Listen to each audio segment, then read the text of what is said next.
Hola, ¿cómo estáis? Espero que estéis muy bien. Soy Marta, coach profesional especializada en acompañar en consulta a personas que habéis sufrido experiencias con personalidades narcisistas, psicopáticas, manipuladoras o tóxicas. En consulta tratamos casos de todo tipo, casos con familias narcisistas, casos de mobbing laboral, casos de relaciones de pareja con este tipo de personalidades. Y ciertamente hay muchísimas personas que han vivido esta experiencia y hasta que no se han encontrado con esta información, no eran conscientes de lo que les había pasado. Hoy os traigo un testimonio espectacular. Es el caso de María. María lo dejó todo por iniciar una nueva vida con esa nueva pareja y se encontró con un personaje que jamás en la vida se hubiera imaginado que pudiera ni siquiera existir. En una situación muy vulnerable, donde estaba lejos de su familia, en un país nuevo, con un idioma nuevo, muy confundida y compartiendo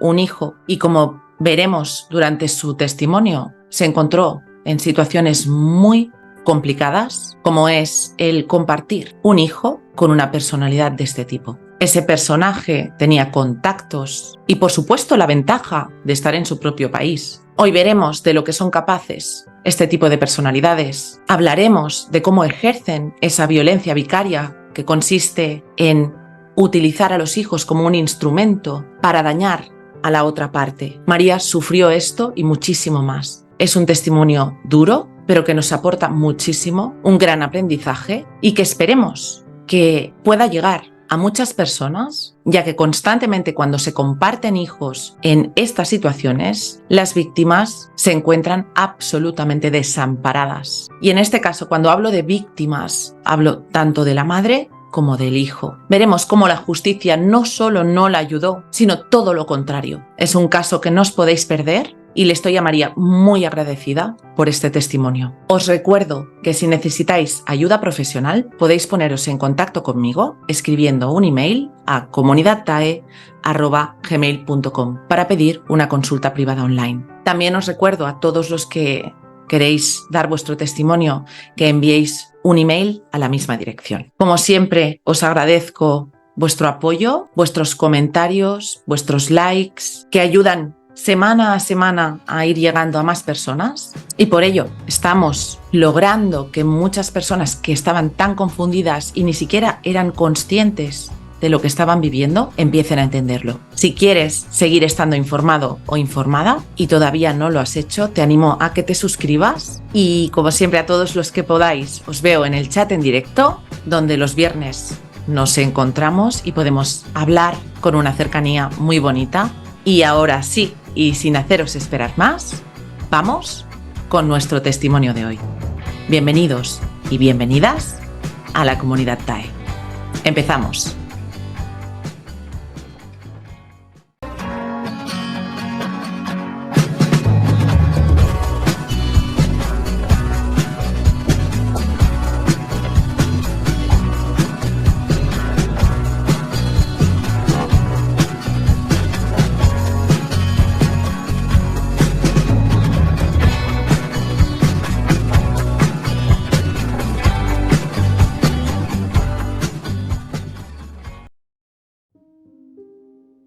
La entrevista y el contenido de este vídeo tienen como única finalidad educar y ayudar a identificar situaciones de maltrato, desde el respeto y el derecho a la libertad de expresión del testimonio. Hola, buenos días desde España. Hoy tenemos como invitada a María. María es venezolana, pero vive en Noruega, más o menos desde cuando empezó su pesadilla, que hoy nos va a compartir. Hola María, bienvenida, ¿cómo estás? Hola Marta, muchas gracias, bien. Me alegro.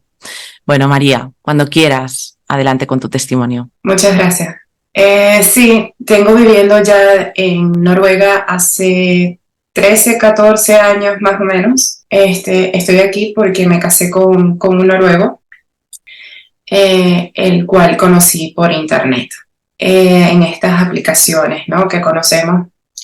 Y él ya tenía tiempo yendo para Venezuela, inclusive varias veces al año. Era como que su país favorito. Y entonces coincidimos, nos caímos bien y por lo tanto pues nos llegamos a conocer en la isla de Margarita, que era donde más él viajaba, ¿no? Que es un sitio bastante turístico de Venezuela. Allí lo conocí. Cuando yo lo conozco, él es un señor bastante alegre.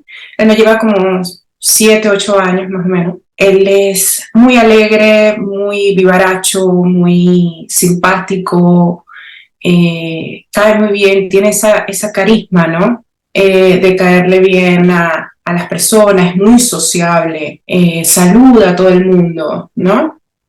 Cuestión que choca un poquito con la naturaleza de los noruegos, ¿no? Porque ellos no son tanto así. Uh-huh. ¿No? Él es muy extrovertido, yo diría que mucho, mucho más que yo. Bueno, él se me presenta, pasamos unos días bastante buenos, quedamos en un hotel, que él siempre se quedaba en el mismo hotel Uh-huh. y en el mismo cuarto. Y bueno, allí nos conocimos, salimos, todo estaba muy bien, muy bien. ¿Él Mi te error, gustaba físicamente? ¿Te atraía? sí, él era tal cual como él se presentó en las fotos, no Uh-huh. era para nada otra persona, ni nada para el estilo. Y de hecho nosotros ya habíamos hablado por video antes de conocernos, ¿no? Pero mi error fue haberme enamorado muy rápido, las cosas sucedieron demasiado rápido ¿Cómo fue y ese love bombing, María? Cuéntanos. mirará todo lo que tú quieras, pídeme todo lo que tú quieras, nos vamos para allá, vamos de vacaciones para otra isla, todo era como que demasiado bueno para ser verdad. Exacto. Entonces, Él tenía dinero, era una persona que tenía trabajo, te contó algo de su familia, si tenía hijos, si había estado casado. tenía 2 hijas, él me había dicho, las 2 hijas son de madres distintas. Uh-huh. Son de madres distintas y me dijo que había tenido una infancia difícil, eso sí me lo dijo, que producto de eso pues cayó en las drogas y tal. Él me lo contó muy así, tú sabes, muy por encima. Sí, como lo hacen ellos, ¿no? Como cuando Sí, lo hacen cuando él está... desde ese punto de vista victimista, donde juegan con tu empatía y tú piensas, pobrecito, cómo ha sufrido, ¿no? Y es ese Sí, juego de presentarse exacto. como el pobrecito y, claro, la víctima que tiene empatía cae fácilmente, ¿no? Ahí, en la trampa. Sí, porque te explico mi historial, o sea, en mi historial con hombres ha sido así, ¿no? Siempre trato de ser como la salvadora, la que los rescato, pobrecito, es que sí, o sea, es que lo tengo que entender, él ha tenido una infancia difícil, ¿no? Entonces, cuando él me dijo que él estaba consumiendo este tipo de sustancias, ¿verdad? Que son sustancias bastante fuertes, bastante pesadas y distintas. Y yo no supe esto hasta mucho después. No lo sabías en ese momento, claro. No, porque lo que él me explicó era que él había caído en esas sustancias debido a problemas con sus padres cuando él estaba Sufrimiento. adolescente. Ajá. Eso fue lo que él me explicó. Vale. Pero no me explicó más, no me quiso ahondar más en la cuestión y yo de verdad no pregunté más. Claro. ¿Qué? Lo dejé pasar. Esas banderitas rojas que uno siempre debería de ver, pero no las ve. Exacto. Entonces nos conocimos, salimos, o sea, era como estar de vacaciones. Yo estaba trabajando, yo había pedido permiso para irme de vacaciones y para estar con él. Y después todo sucedió muy rápido. Él me dijo, mira, vente para Noruega, yo te pago el pasaje, te vienes a vivir conmigo, yo tengo casa propia, me mostró la casa, me mostró el carro, yo tengo tiempo trabajando en una empresa, tengo 11 años trabajando en esa empresa, vente para acá, ¿qué tal? Y bueno, yo dije, bueno, pues vamos, ¿no? Tú enamoradísima y tú tenías tu trabajo, tu independencia económica, Yo tenía todo, Marta. Yo tenía mi casa, mi tu carro, carrera. mi carrera universitaria. De hecho, estaba estudiando en 2 universidades distintas y estaba trabajando. Mm. O sea, yo no era que estaba, ni era pobre, ni ni él me rescató de la pobreza, ni nada por el estilo. Exacto. Entonces, yo cuando me vengo a Noruega, allí todo cambia, todo, así. Pero es como que el estado hipnótico de él cambió, o sea, era otra persona completamente distinta. Allí yo empiezo a ver que el clima de Noruega es oscuro, los inviernos son muy largos, llueve mucho, ¿no? Entonces es un ambiente como bastante triste. Pero aún así eso a mí no me afectaba ni me afecta todavía. A pesar de que vengo de un clima bastante tropical, con mucho sol, eso a mí nunca me afectó, pero a él sí, yo veía que sí le afectaba y bien, o sea, bien pesado. Eso era lo que él te decía. Claro, es muy Sí, importante porque, sí, claro, sí, siempre buscan excusas para justificar su abuso y su maltrato. exacto. Pero cuidado, cuidado, podemos entender, ¿eh?, que el clima puede ser algo difícil, pero no justifica que una No, persona maltrate a otra. ¿Mm? no. Entonces, cuando yo ya estaba en la casa de él, todo cambió. Yo veía que cuando yo tenía que comprar comida no alcanzaba. Entonces todo lo que él estaba diciendo era mentira, ¿no? Y no es que yo me haya casado con el dinero, pero él siempre me dijo a mí que su gran sueño era vivir en Venezuela, ¿no? Mm. Yo no sé para entonces para qué me trajo para Noruega, eso yo nunca lo pude entender, ¿no? Y yo le dije, mira, yo dejé mi familia, mis amistades, mi trabajo, mi estabilidad, Tu todo lo, idioma. claro, todo. Él lo veía como que eso no era nada, ¿no? Como que si él había dado más porque él había puesto dinero. Exacto, él es el héroe. Sí. Entonces, allí en la casa, que era una casa bastante grande, allí yo empecé a descubrir, cuando yo estaba arreglando las gavetas, ¿no? Empecé a descubrir sustancias. Yo las vi, las olí y yo dije, wow, esto no es normal porque debe estar tan escondido, ¿no? Estaba en una gaveta dentro de otra cosa, dentro de otra cosa, ¿no? Estaba bien como resguardado. Y en el cuarto de lavado me recuerdo yo también que había un cuadro y en ese cuadro, atrás del cuadro, Wow.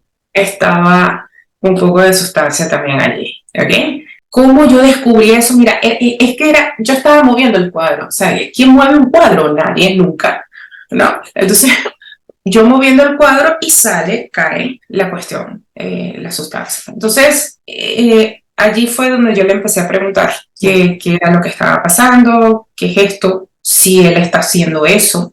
Y él me dijo que no, que eso era el mismo año, yo llegué aquí en el 2019. Ese mismo año, él entró a rehabilitación y había salido de rehabilitación en 3 meses. Eso te lo dijo ya en Noruega. Eso me lo dijo ya en Noruega.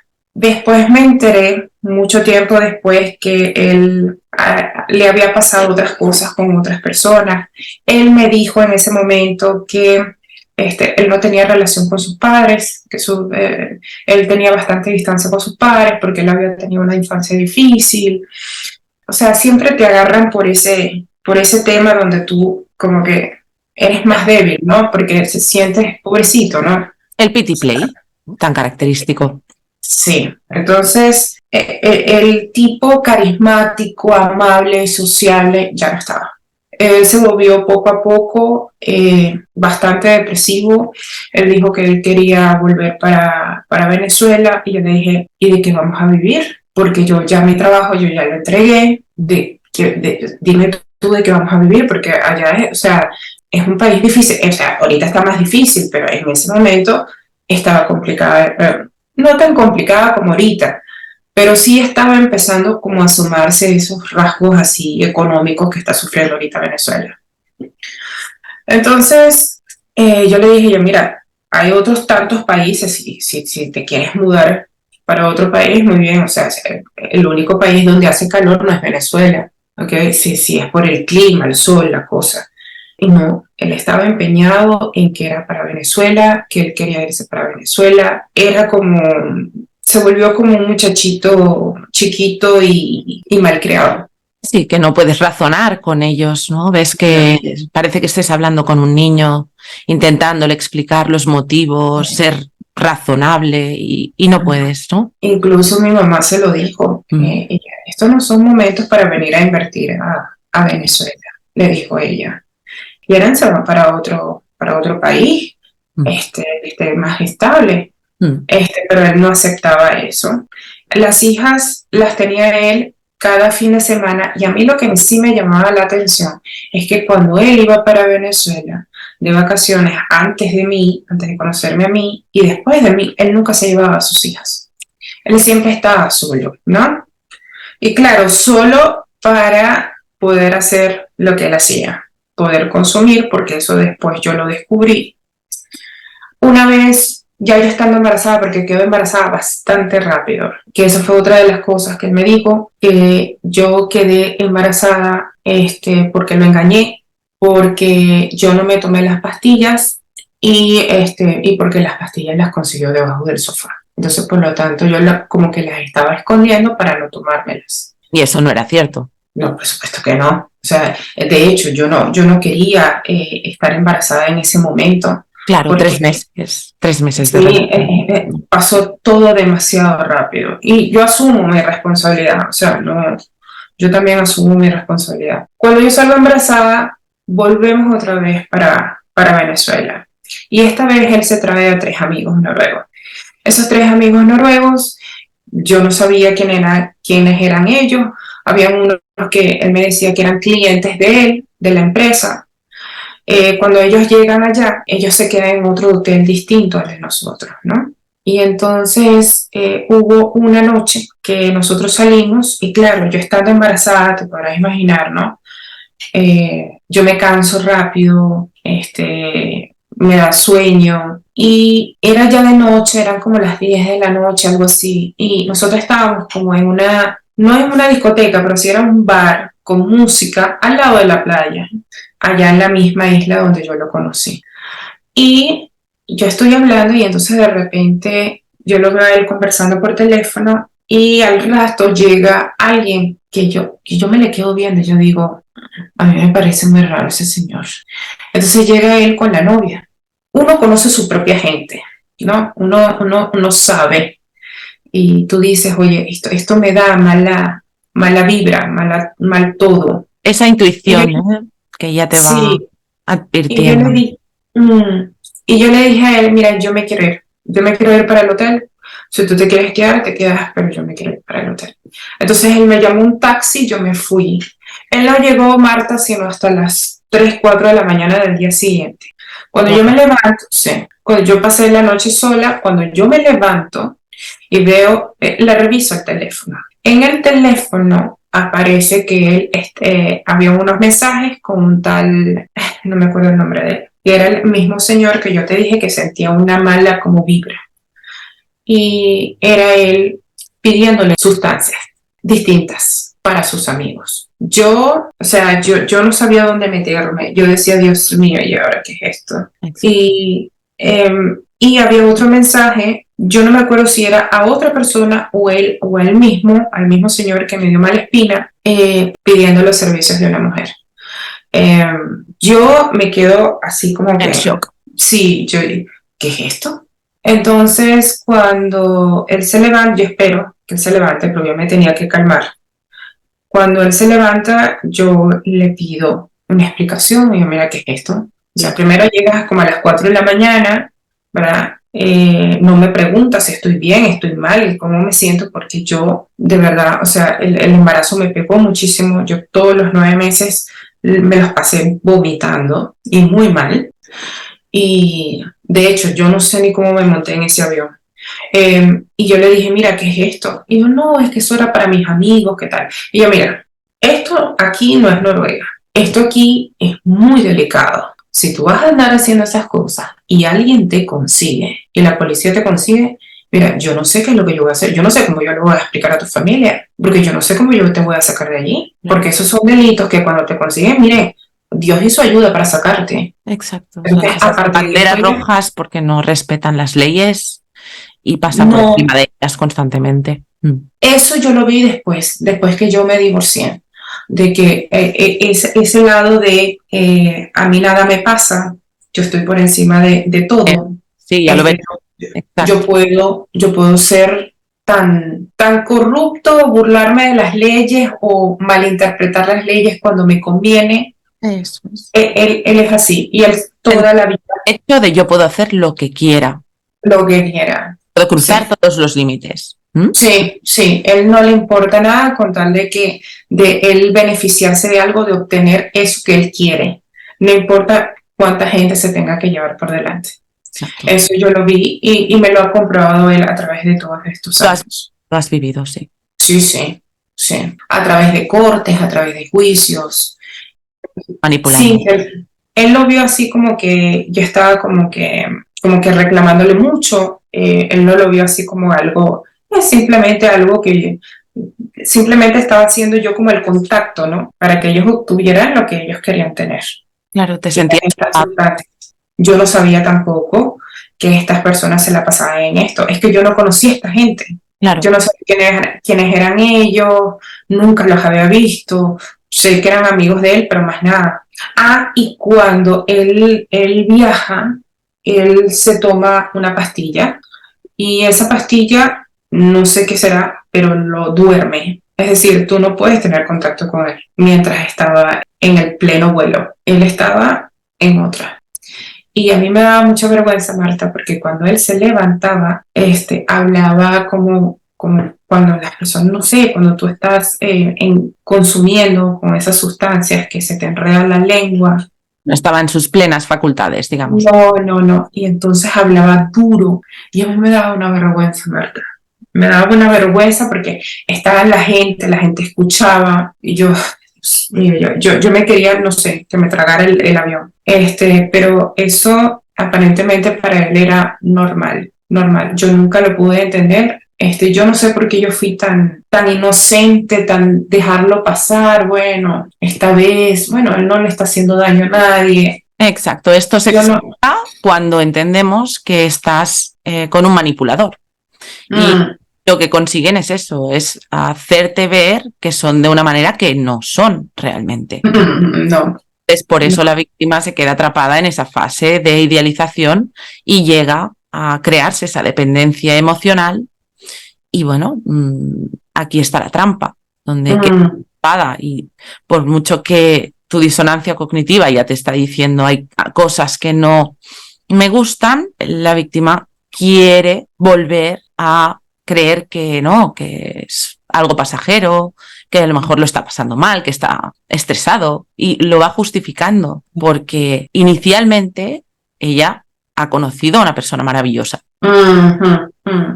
Y una persona que puede manipular, porque él empezó con su jueguito de que tú como que estás medio loca, tú como que eres medio histérica, tú como que eres medio neurótica, a ti te faltan... No es que tú lo entiendes, yo lo tengo que hacer, ese jueguito, ¿no? Y a la final yo me fui convenciendo de que yo soy tonta, de que yo soy bruta, de que yo no puedo, de que de que sí debo estar muy mal de la cabeza, porque ellos te van llevando a su juego. O sea, estas son personas bastante inteligentes, ellos saben lo que están haciendo. Saben manipular. Y ellos siempre tienen que quedar por encima tuyo, siempre. O sea, es que no es que es un igual, no, es que tú tienes que estar por debajo de ellos. Siempre. Y por supuesto es un gota a gota que muy sutilmente te van haciendo con esos gaslightings, esas triangulaciones, ahora te digo una media verdad con una media mentira, confunden tantísimo a la víctima que la víctima acaba dudando de su propia percepción de las cosas y de su propia realidad. Y no es que la víctima esté mal de la cabeza, cuidado, estamos hablando que la víctima está siendo manipulada. Y estos personajes manipulan a jueces, a abogados, a médicos, a psicólogos, a todo el mundo. O sea que tenemos que tener en cuenta que no estamos hablando de ninguna tontería y que esto es muy real. Bueno, cuando nosotros tuvimos muchos problemas allá, ¿no? Nosotros fuimos, cuando yo estaba embarazada, fuimos creo que 2 veces a Venezuela. Y las 2 veces la pasé muy mal porque él no estaba conmigo, él no me cuidaba, él lo que quería era ir para la playa, a mí me dejaba sola, incluso después que nació mi hijo. Bueno, allí fue cuando él, antes del embarazo, no, perdón, en el embarazo, él empezó a contactar a la gente de protección al niño. Wow. ¿Por qué? ¿Con qué pretexto? Porque yo estaba loca, porque él estaba preocupado por el niño. Y bueno, entonces él decía, no, mejor es que venga una persona externa que venga a ayudarte, porque es que tú seguramente no vas a poder con el niño. Y él lo fue involucrando. Resulta ser que tiempo después, me enteré de que ella, no solamente ella trabajaba para protección al niño, sino que ella era vecina de él. Yo nunca supe. Entonces, es allí donde ellos empiezan, pues, a decirme, Torturar. era más un psicoterror, Marta. Sí, sí. Es más como ellos te manejan como que tú eres una tonta. Sí. Y que tú no sabes nada, prácticamente que tú vienes de la jungla. Te van anulando. Sí, exacto. Es como que tú no sabes nada, tú no sabes ser madre. Exacto. Entonces, todo te lo critican, si yo le estaba dando unos masajes, la señora estaba allí, ella iba a la casa. Tu hijo y tienes constantemente a una persona de protección al menor, te está controlando y supervisando. Y está en contacto de este psicópata. ¿Sí? Padre. Vale, tremendo. Y después, mucho tiempo después, descubrí también lo que él decía de mí a todas las personas. Sí, porque salió en todos los reportes. Yo no había pedido esos reportes porque ¿para qué yo voy a pedir reportes? Uno no pide reportes del médico, si no es que tienes una enfermedad, algo por el estilo, ¿no? Pero eran reportes que tenían como 10 años, ¿no? De todo lo que ellos escriben, ¿no? Que si vino el paciente, hoy se midió la presión, ¿no? Todo ese tipo de cosas.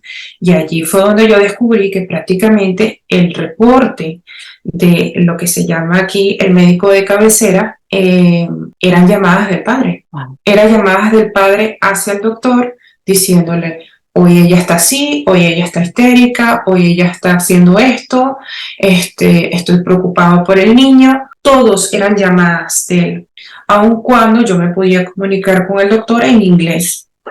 Pero él nunca conmigo habló. Increíble. Cuéntanos un poco qué cosas empezaron a pasar cuando nace tu hijo y tienes a esa mujer que te está controlando. ¿Cómo actúas? ¿Qué cosas, qué reportes llegaron a hacer de esas visitas? Sí, ellos, por ejemplo, una vez que yo le estaba dando masajes a mi hijo, eso también está en los reportes, está chiquitico, él está de meses, y ya lo bañé y le estoy dando masajito en su cuerpito, poniéndole su cremita para ya ponerlo a dormir. Ella me dijo que qué es eso, que estoy haciendo, que estoy tardándome mucho, que eso lo debería de hacer más rápido, que eso no va a funcionar, esos masajes, si yo no hago contacto con los ojos de él. Sí. Ese Sí, había otro caso que, por ejemplo, ella misma escribió que yo estaba bañando a mi hijo y mi hijo era muy inquieto desde chiquito, desde que nació, sumamente inquieto. Entonces yo tenía que vigilarlo constantemente. Y era un niño fuerte, a pesar de que eran meses, él se podía voltear, entonces tenía yo que tener sumamente cuidado. Y yo cuando lo bañaba en su bañerita, yo le ponía no mucha agua, o sea, le ponía más o menos la mitad, ¿no? Entonces su cabecita y medio cuerpo de él estaba sentado, pero no sin hogar, ¿no? Que era mi miedo. Ella me criticó, la de protección al niño, me dijo que había muy poca agua. Madre mía. ¿Qué estoy haciendo? Que debería de haber más agua allí, que eso no es así. Tortura no tener esa libertad de ejercer tu rol de madre con tranquilidad. ¡Qué tortura! Es una tortura, Marta. Es una tortura, es una vigilancia. Increíble ese control. una vigilancia, y no es para, todavía que ellos estuviesen allí para decirte, oye, mira, hazlo así, ¿no? Para guiarte, de una manera para ayudarte, Todo lo contrario. guiarte, ¿no? Porque ya el tener un niño ya es en sí estresante, ¿no? En sí, son nuevos cambios, muchas cosas las que tienes que hacer. Es que te tratan como una delincuente, como una Sí, incompetente. O sea, tú te sientes observada y además tienes ese personaje al lado que es el que te ha traído esta mono volador, y no hablamos de ninguna tontería, que son personas que trabajan en servicios de protección al menor, y tú empiezas en ese gaslighting de toda esa situación a dudar absolutamente de todo, como esa persona que es el padre de mi hijo me cuestiona y me pone en evidencia de esta manera. Y además escriben reportes sobre cómo baño a mi hijo, cómo le doy masajes, cómo cuido yo de mi hijo. Es una de las situaciones más tremendas en las que te puedes encontrar al tener un hijo. Es increíble. Sí, y que te estresa y te baja porque habían veces que yo de verdad yo no la quería tener allí. Claro. ¿Entiendes? O sea, yo quería estar sola. O sea, ¿será que yo le puedo dar comida a mi hijo sola?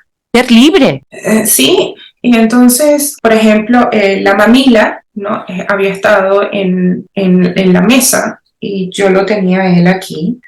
Y entonces habían veces que yo le daba, cuando yo lo amamantaba, entonces tenía que cortar el amamantarlo con la botella, ¿no? Con la mamila.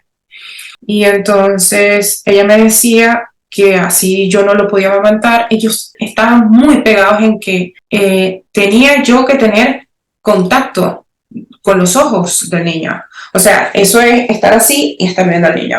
Tú no podías hacer otra cosa. Sí, es absurdo, es absurdo.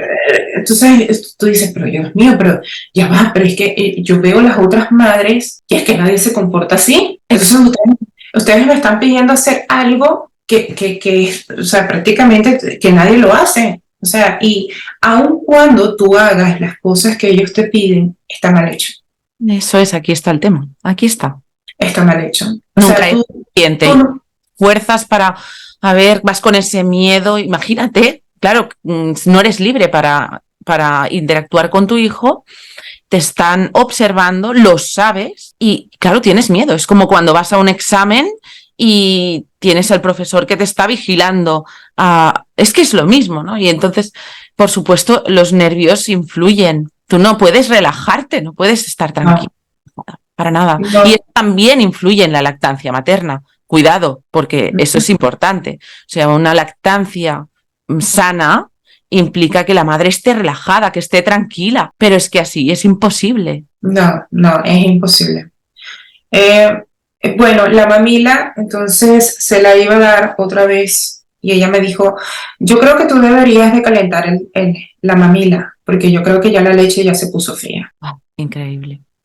Una cosa que tengo que decir es que mi mamá la llegó a conocer. Mi mamá estuvo en Noruega cuando yo ya iba a dar luz y de hecho ella estuvo en el parto. Y cuando mi mamá estaba aquí, mi esposo se comportó muy bien. Allí tú no veías ningún rastro de violencia, porque él sí llegó a pegarme varias veces. De hecho, hubo una vez en Venezuela que él me pegó y tuve yo que ir para la jefatura, que se llama la prefectura, que es una estación policial. Horrible, Marta. Ese día yo me quería morir, porque allá cuando ellos reciben una denuncia de maltrato, ¿no? Su deber es atenderla y proteger a la mujer, ¿no? Entonces, aparte de eso, llego allá, disculpa que salte para atrás, pero se me olvidó decirte eso, es que yo estaba embarazada. Entonces yo ya estaba embarazada, ya que se me veía, ¿no? El embarazo. Y yo estoy hablando con el policía y le digo, mira, yo vengo para acá porque él me acaba de pegar una cachetada en la casa y yo me fui con todo, no tengo a nadie aquí, yo no vivo aquí. Llamaron a mi mamá se enteró, agarró un avión, se fue para la isla de Margarita, porque en realidad nosotros somos de Valencia, y allá llegó ella como un día después, algo así, pero yo no tenía ni a dónde quedarme, yo no tenía dinero, porque todo el dinero él lo controlaba, lo tenía él. Entonces, por eso es que muchas veces tú no te vas, porque tú no tienes a dónde ir. Y tú no tienes amistades.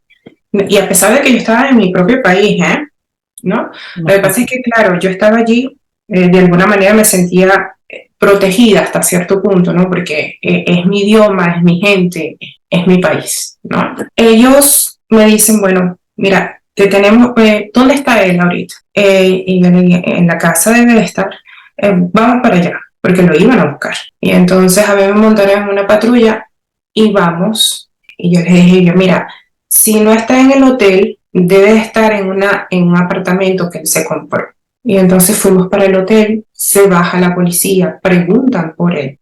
Y la señora del hotel le dice algo, ellos conversan. Y el policía regresa y me dice, mira, pero a mí la señora me acaba de decir que él es muy buena gente. Que él es muy buena gente, que él es un muchacho bueno. Tú no te imaginas cómo eso, porque es que ese es el problema, que a ti nadie te cree.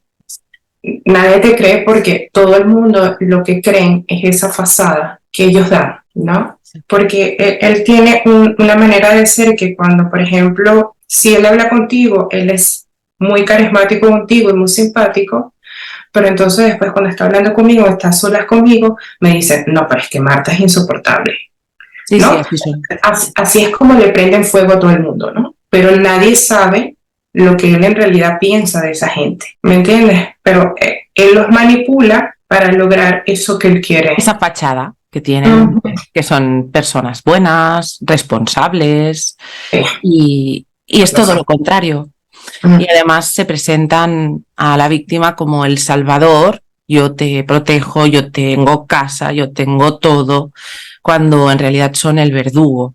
Y es él mismo el que te va manipulando y comiendo la cabeza para que, como lo decimos, el gaslighting consigue eso, que dudes de ti misma. Y cuando buscas apoyo, te encuentras con esto, que nadie cree la versión de la víctima y sí creen la versión del victimario. Y eso es terrible.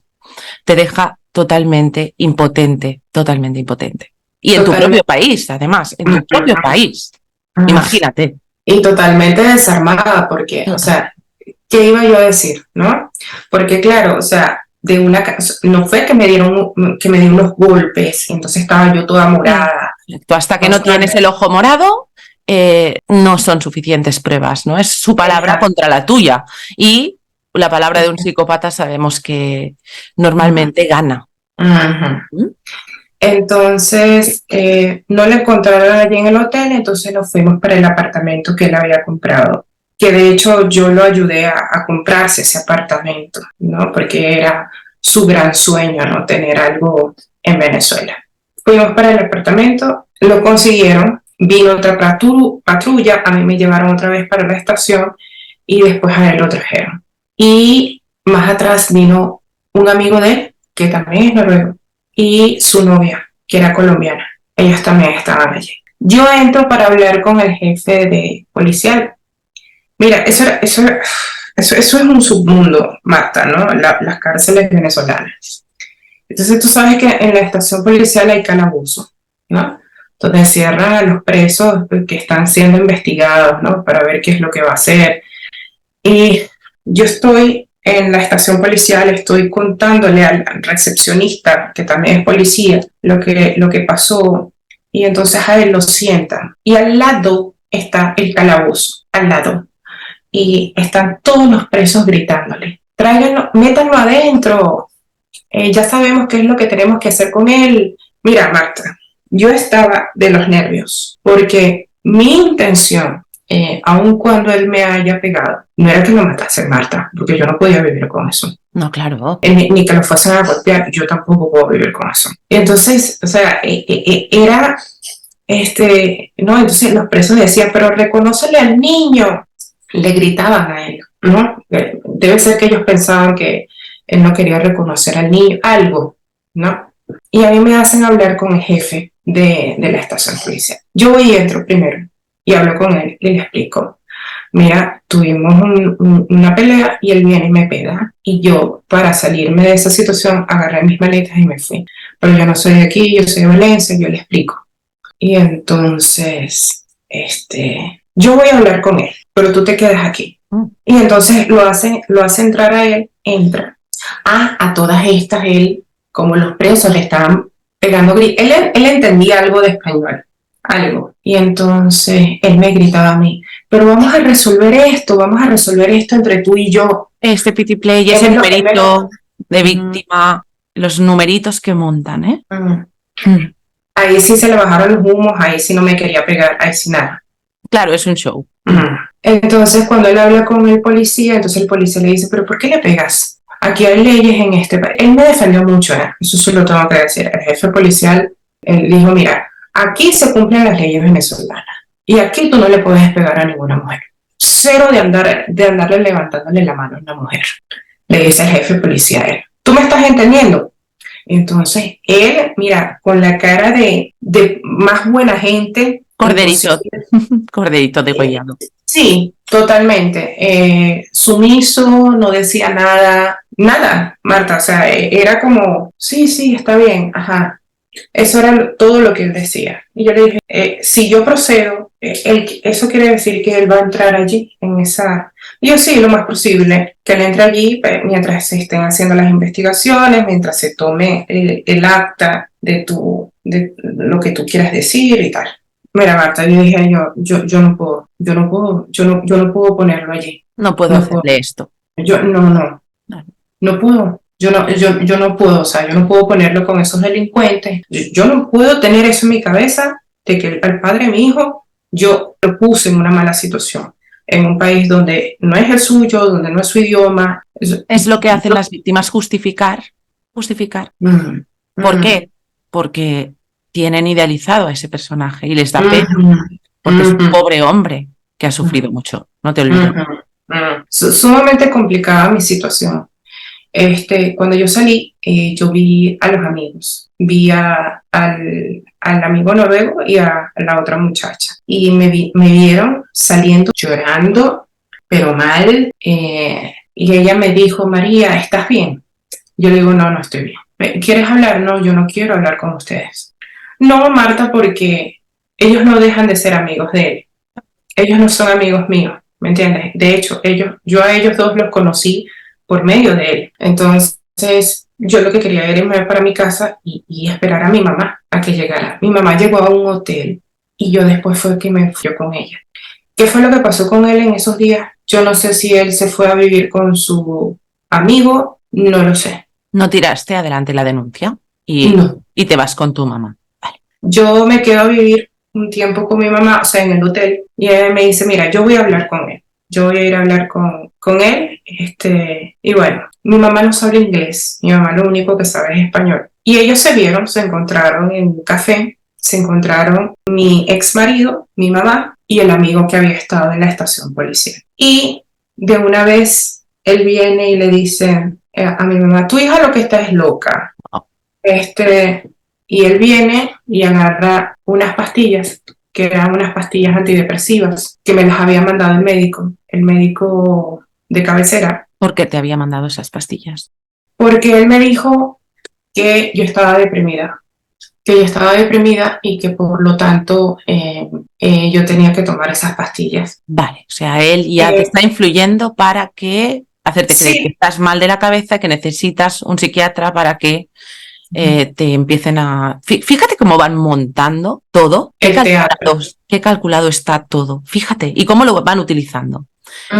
Te presenta delante de tu madre, saca las pastillas, tu hija no está bien. Es tremendo. Sí. Entonces le hace así, me dice mi mamá, porque mi mamá fue que después me lo explicó, y le pone las pastillas en la mesa, ¿no? Y le dice como que para que se las lleve y se las tome, porque ella está mal de la cabeza, ¿no? Esas pastillas, en el reporte, que es lo que llevan los médicos, había nada más puras llamadas de él. Entonces él no se basaba en lo que veía en mí, sino lo que le decía mi ex a él. Exacto, manipulaba al médico. Que después me enteré, Marta, que ellos dos eran amigos por Facebook. Yo no sabía nada de esto. Wow. Yo no sabía nada de esto. O sea, porque yo era como, no sé si llamarlo inocente, pero es que voy a yo estar pensando que este es amigo del otro. O sea, independiente. O sea, no. No, es que nadie piensa que su pareja es un manipulador o un psicópata. Nadie lo piensa. No, para nada. Imposible, Para y menos nada. cuando no sabes del tema. Pero No, es que es no te que imaginas de lo que son capaces, no te lo imaginas hasta Ajá. que lo vives. Y que yo nunca he estado deprimida en mi vida. En mi vida he tenido, ni mi familia ha tenido hay alguien con esos problemas o problemas psicológicos graves. No existe. Entonces, claro, a la final te van diciendo que estás loca, te van diciendo que tú exageras las cosas, que las sacas fuera de contexto, que eso no es así, que lo que tuviste eso no es. Porque eso Y me lo vas y decía. pones una denuncia, pero la retiras, ¿ves cómo la ha retirado? Porque eso es lo que hacen. Te van manipulando y tú vas cuando intentas poner un límite, siempre consiguen manipularte para que te eches para atrás. Siempre. Entonces, eso les sirve para señalarte. Cuando la víctima reacciona de alguna manera, nadie la cree. Es señalada como, fijaros, ¿veis lo que os decía? Porque él ya va manipulando a todo el entorno, incluso a tu madre en ese momento cuando le muestra esas pastillas. Sí, y te terminas creyendo que tú estás loca, Estás tú mal. necesitas ayuda, porque imagínate, ahora estoy tomando pastillas antidepresivas, seguramente yo debo estar muy mal, seguramente yo debo de tener un problema. Si es verdad entonces lo que él me dice, te terminas creyendo todo lo que lo que él te está diciendo. Exacto. Él y sus monos voladores. Exacto. Entonces, mi mamá habla con él, no llegaron a ningún acuerdo. Ella me dice, mira, yo me la voy a llevar para Valencia otra vez. Me la llevo para Valencia, que ella va a estar más tranquila, ella va a estar en su casa, ella va a estar en su cuarto y no le va a faltar nada. Si tú te quieres quedar por aquí, te quedas, yo no tengo ningún problema. Cuando ustedes puedan resolver y hablar, ok. Pero yo, por lo tanto, yo me llevo porque mi hija está embarazada y por lo tanto ella necesita tranquilidad. Yo me fui con mi mamá para Valencia y allá duré unos días. Después llegó él. Comportándose muy bien, pidiendo disculpas. Ese Hoovering. Y claro, vuelves a caer, ¿no? Yo regresé a Noruega otra vez con él. Yo regresé a Noruega creyendo que las cosas iban a estar mejor, pero cuando nosotros regresamos, allí nos estaban esperando protección al niño. Esa fue la jugada.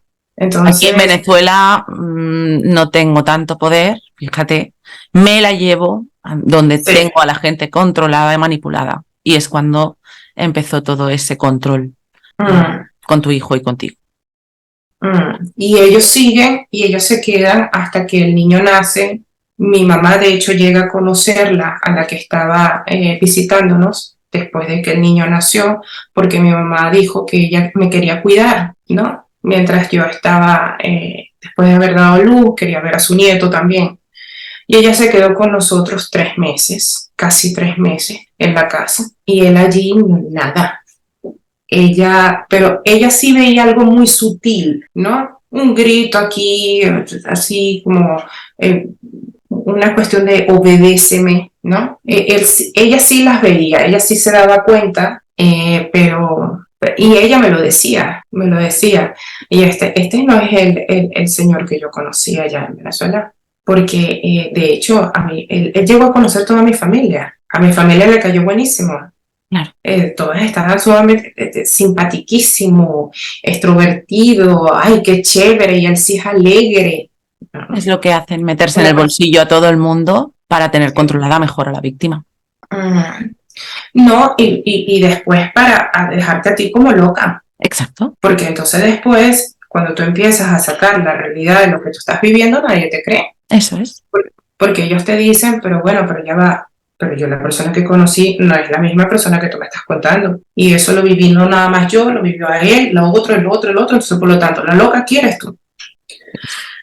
Es muy, muy... ¿Cómo era él contigo y con el bebé? ¿Era un padre que colaboraba con sus cuidados? Nada, Nada. nada. Wow. Él trabajaba, ¿verdad? Se iba a trabajar, regresaba y cuando ya regresaba, él ni le cambiaba los pañales, ni lo atendía, ni le daba tetero, nada de eso. Y mi mamá me hizo un día esa acotación porque ella estaba allí y yo no sé, él como que vino molesto y entonces él me está explicando algo, estamos discutiendo, pero no a gritos, no estamos hablando, pero él está molesto y después que él se va como para el cuarto, ¿no? Entonces mi mamá me dice, oye María, pero al niño ni lo vio.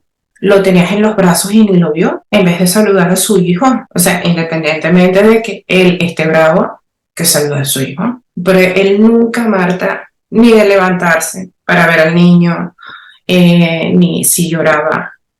Ahí toda la que hacía eso era yo. Y mi mamá que me ayudaba en ese periodo de tiempo, que te digo, los primeros 3 meses del niño, ella siempre estuvo allí. De hecho, ella vivía con nosotros. Y con el control de protección al menor, que te tenía... Ella lo vivió porque ella dijo, Dios mío, pero esta gente... Es O sea, horrible.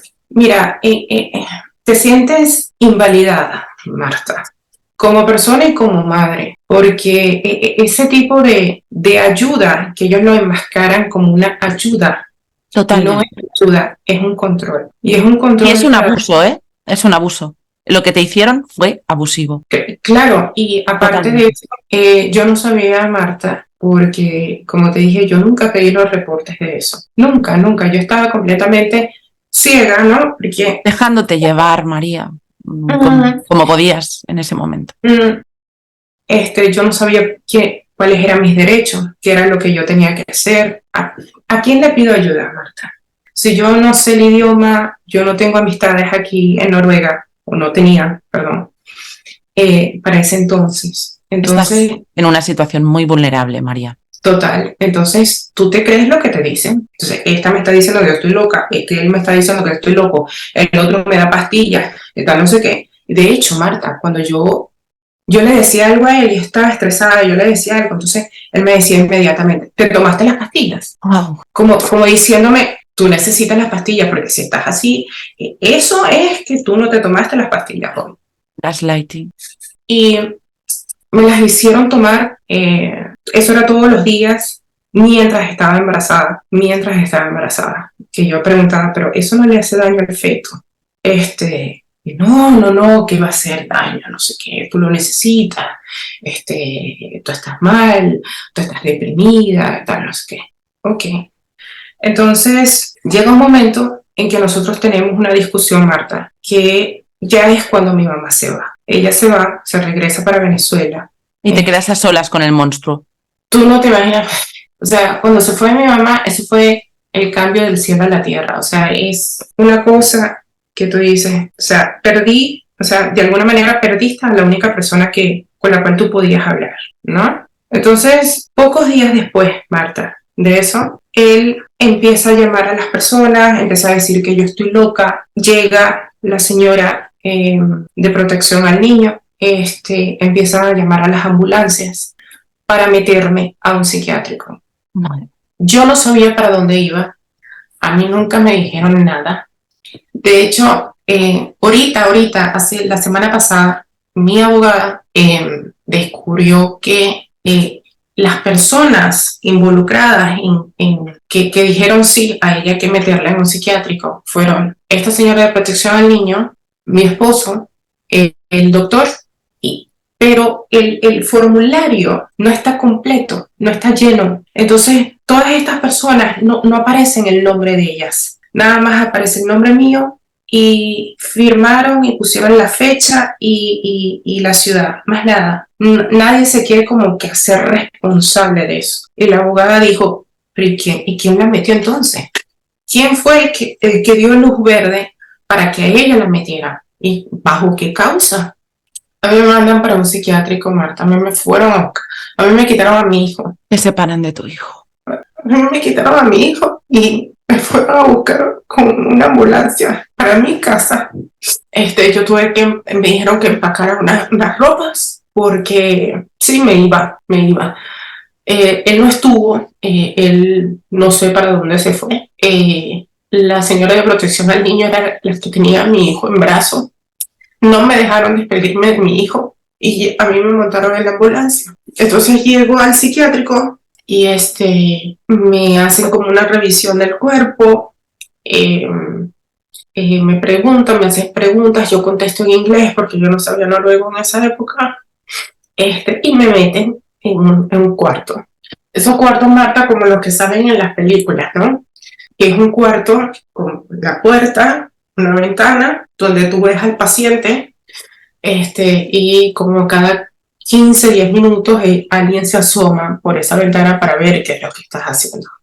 ¿No? Está súper vigilada, ¿no? Constantemente. Yo ahí describieron, porque sale también en los reportes, que ellos dijeron, mira, ella es educada, se comporta. Aquí vino la esposa a declarar. El psiquiatra dijo, no sabemos por qué ella está aquí. Las cosas que describe el esposo, nosotros no las vemos. Y eso fue un lapso, Marta, de 3 días. 3 días que ellos a mí me dijeron, mira, ya hemos hablado con la gente de protección al niño, ellos dicen que para dejarte ver a tu hijo, te tienes que ir para otro psiquiátrico, pero ese otro psiquiátrico es como más libre, tú puedes entrar y salir, pero tienes que dormir allí, ¿no? Yo estoy rodeada de gente muy mal, Marta, tú no puedes hablar con nadie allí, o sea, gente muy mal. Enferma. Sí, gente, de hecho, incluso con estas Camisas de fuerza. Bastante. Sí. Lo que describieron en los reportes era que yo era educada, o sea, no tenía signos de ser psicótica, respondía con lógica, mostraba emoción cuando hablaba de mi hijo, que no comía mucho. También describieron que yo tenía un cuaderno que todavía conservo, que ellos decían que en el cuaderno lo único que ella hace es escribir el nombre de su hijo. Yo recibí una visita de mi hijo esos días, fueron entre el segundo y el tercer día. Mi hijo estaba de meses y yo estoy esperándolos en la sala de estar, donde tú recibes las visitas, y yo veo que estaba como un vidrio, ¿no? Y es un vidrio que da hacia el estacionamiento. Y yo veo llegar al padre con una señora dentro, en su carro, que era la señora de protección al niño. Otra, no era la misma, esta era otra. Pero llega con él. Sí. Ellos dos llegan, ella me entrega al niño y entonces llegan con pañales, con la leche, tal, no sé qué. Ella calienta la mamila y me la da, pero hirviendo. Y yo le digo, oye, yo no le puedo dar esto al niño, esto está demasiado caliente, así que yo voy a esperar. Eso lo notó ella. Ella dijo en el reporte que yo no le quería dar comida al niño. Madre mía. Cuando yo tengo a mi hijo en brazos, como tú podrás, él estaba durmiendo y yo le empiezo a besar, Marta. Yo le empiezo a besar, yo le empiezo a tocar así su carita, ¿no? Haciéndole cariño, ¿sabes? Con cuidado, ¿no? Porque está durmiendo. Ella escribió en el reporte que yo no veía las necesidades del niño y que yo le estaba perturbando su sueño con tantos besos. Increíble. O sea, es como que tergiversar absolutamente la realidad. Es eso. No, o sea, si no lo haces, Marta, es porque no lo haces. Exacto. Es porque no muestras emociones, es porque tú eres fría, ¿no? Y si lo haces, igual. Exacto. Entonces, te encuentras en una posición que tú dices, pero bueno, ¿y cómo quieren ustedes que yo me comporte? Exacto. ¿Cómo? O sea, entonces denme un libro con una guía, ¿verdad? Para yo poder comportarme, para yo seguir lo que para que ustedes me dejen en paz, porque eso era lo que yo quería, que me dejaran en paz, por favor, déjenme ser madre en paz. Entonces, ellos se van, yo le entrego el niño a ella, él no entró, yo nunca lo vi a él, pero sí cuando ya iba saliendo, que él me habla no me acuerdo qué fue lo que me dijo, y yo le dije, yo no quiero hablar contigo. Claro, dirás. No quiero hablar contigo. Y me voy.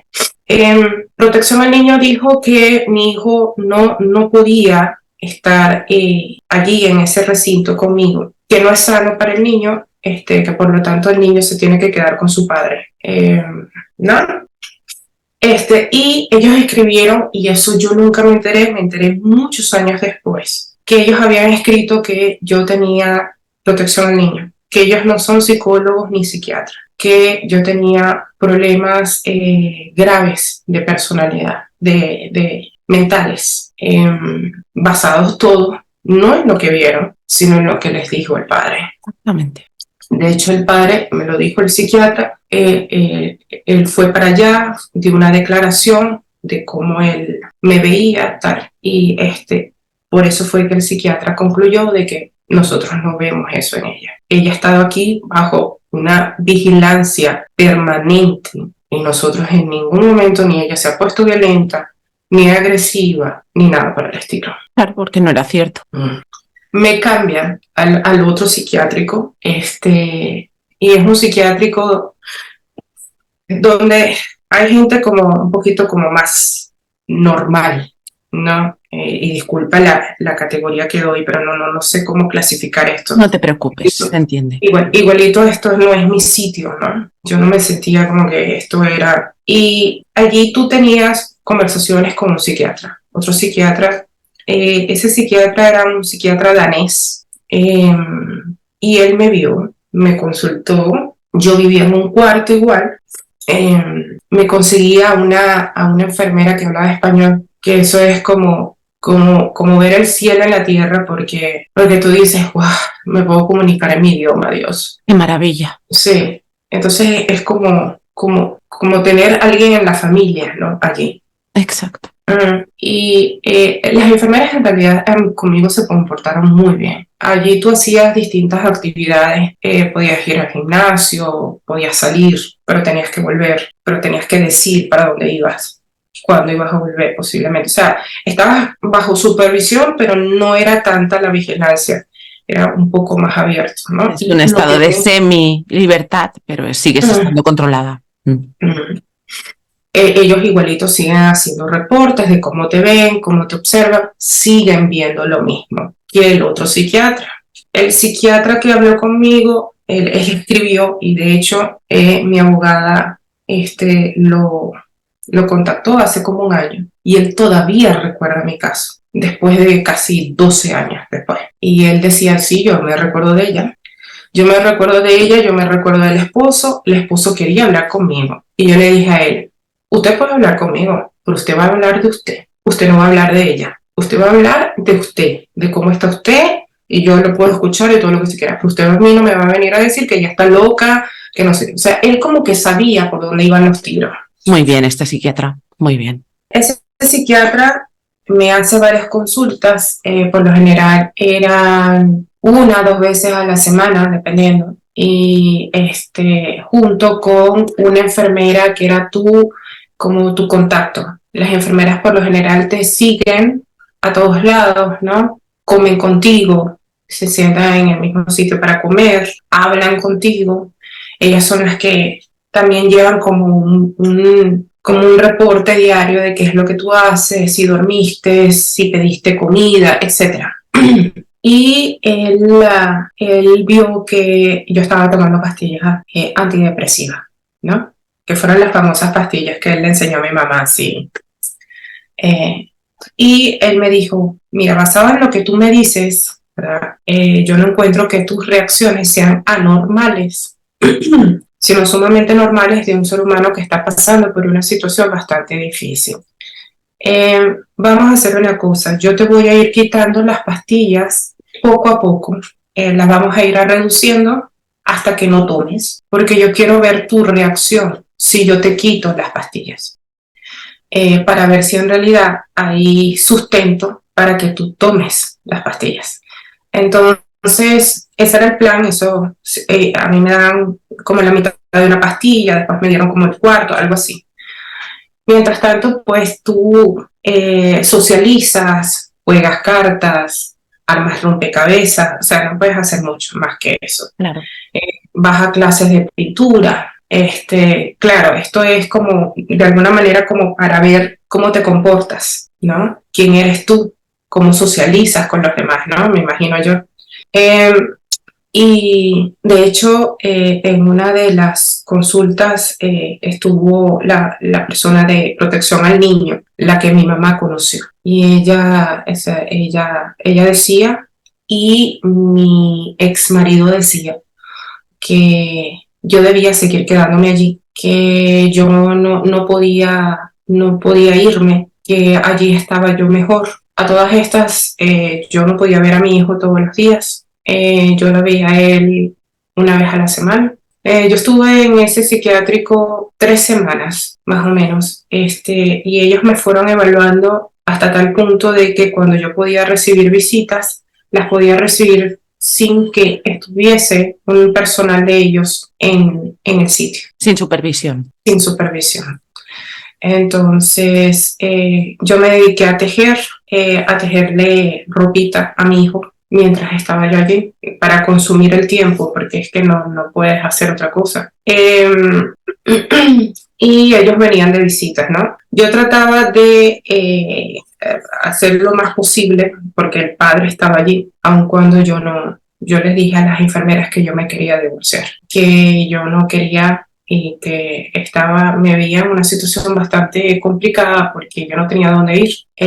Y aparte de eso, pues, yo no sé cómo iba él reaccionar ante un divorcio. Y ellas me entendieron perfectamente. Yo les dije los maltratos que él me hacía, se los dije también a la persona, al psiquiatra. Y ellos, a medida que fueron pasando los días, me fueron evaluando. Tuve permiso para salir con mi hijo, pero no sola, sino supervisada. O sea, estaba mi ex marido también. O sea, yo no podía ver a mi marido, a mi hijo, sin ver a mi ex marido. O sea, no podía. Si quería ver a mi hijo, tenía que verlo a él. Y bueno, o sea, así fue como yo fui llevando eso. Me quitaron las pastillas, vieron cómo fue mi progreso y él concluyó que él no entiende qué hago yo ahí. Que las personas que están allí son personas que se han intentado quitar la vida, son personas que tienen depresión grave, tienen otros trastornos, etcétera, ¿no? Entonces, él nunca entendió por qué yo estaba allí. Y eso reposa. Y todavía, a mí me sorprendió mucho que él, después de tantos años, que de hecho ya no vive en Noruega, vive en Dinamarca, ya, porque él es de allá, que él se recordara de mi caso, que él se recordara de qué fue lo que pasó y se recordaba de qué fue lo que mi ex marido dijo, todo eso. Pero él sigue manteniendo lo mismo de que yo a ella no la vi, o sea, él me describió como elocuente.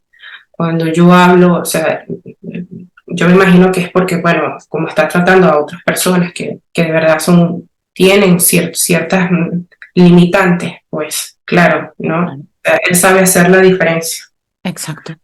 Pero a pesar de que yo me sentí, a pesar de que yo estaba en un sitio bastante difícil, a mí lo que me pegó fue el no estar con mi hijo. Por supuesto. Eso para mí fue, o sea, allí me quitaron todo, a mí me desarmaron. Pero por otro lado, fíjate que yo me sentía tranquila. Claro. Porque ya no estaba con él, ya no estaba con la persona, podía sentirme esta soy yo. Entonces, cuando yo salgo de allí, ya habíamos acordado con una sociónoma, un sociónomo que trabajaba en el psiquiátrico. ¿Qué es un sociónomo? Ellos estudian la parte de... Ellos también trabajan con la parte de protección al niño, tengo entendido. ¿Trabajadores sociales, podríamos decir? Sí. ¿Más o menos? Sí, más o menos. Ellos tienen como... pero ellos se pueden dedicar a distintas cosas y más que todo yo los he visto trabajando en la parte pública. Vale. Ellos pueden trabajar con la parte de seguridad social también. Uh-huh. Los he visto allí también. Ella lo que me dijo es que ella tampoco podía entender por qué yo estaba allí y bajo qué circunstancias a mí me mandaron para allá. Y que lo mejor sería mandar como una queja para que la organización que se encarga de como que de resguardar tus derechos como paciente vieran que aquí se había cometido algo que no debió ser. Y que se habían vulnerado tus derechos, por supuesto. Y yo le expliqué a ella todo lo que yo te había explicado de cómo se comportaba esta señora de protección al niño. Cuando ella va para mi casa, lo del baño, lo de los masajes, lo de la mamila, y ella me dijo, es que es ridículo de verdad. Es ridículo todo lo que me estás diciendo, es una ridiculez. O sea, yo no entiendo qué es lo que ellos están haciendo allí. Y ojo, todo esto ella lo hacía delante de mi ex marido. O sea, no es que él no estaba allí, él no sabía, es que él...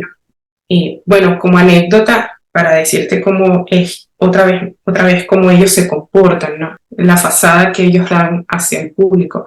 Es que una vez ella, cuando nos visita, la de protección al niño, ella llega con unos como cupcakes, como unas tortas. Ajá.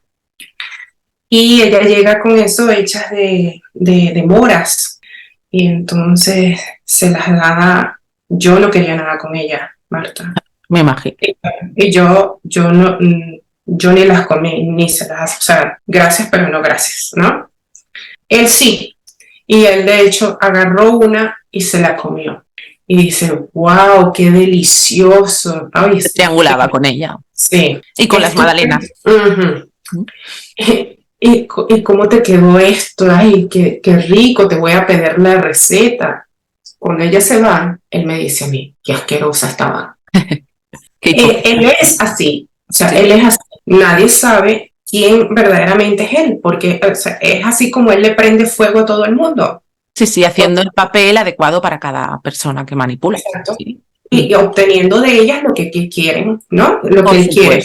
Los usa para conseguir sus fines. Y sus fines son perversos, que es separar a una madre de un hijo y a un hijo de una madre, ¿eh? Tremendo. Una persona totalmente maquiavélica. Totalmente. Entonces, él, bueno, esa es una de las tantas anécdotas que tengo que... cuando yo me regreso, que ya a mí me dicen, bueno, es que ella ya no tiene que estar aquí, y ellos decían, no, que ella tiene que estar, y mi ex marido decía, no, es que ella tiene que seguir estando allí, o sea, queriéndome poner como enferma, como loca. Sí. Y el médico le dijo, el psiquiatra le dijo, no, es que yo no tengo motivos para tenerla ella aquí, ya le quitamos las pastillas, ya se las reducimos, todo el mundo la ve, todo el mundo ve cómo ella socializa, aquí no vemos nada, aquí no vemos nada, ningún motivo para ella mantenerla aquí. Me devuelvo para mi casa con él. En ese momento nosotros estábamos haciendo terapia aquí en Noruega con una organización que se llama, que es como una oficina para familias, ¿no? Que es donde tú vas y hablas con ellos, que son como una especie de psicólogos, ¿no? O de mediadores. O sea, yo nunca vi nada de ir para allá, o sea, no vi la razón, porque era ir, contar tus problemas y que te dijeran palabras bonitas, pero es que eso en la práctica no es así. No todo lo que me dicen yo lo puedo practicar, y mucho menos con este señor. Yo se los intenté decir yo no sé cuántas veces. O sea, una cosa es lo que ustedes ven aquí y otra cosa es cómo él se comporta en la casa.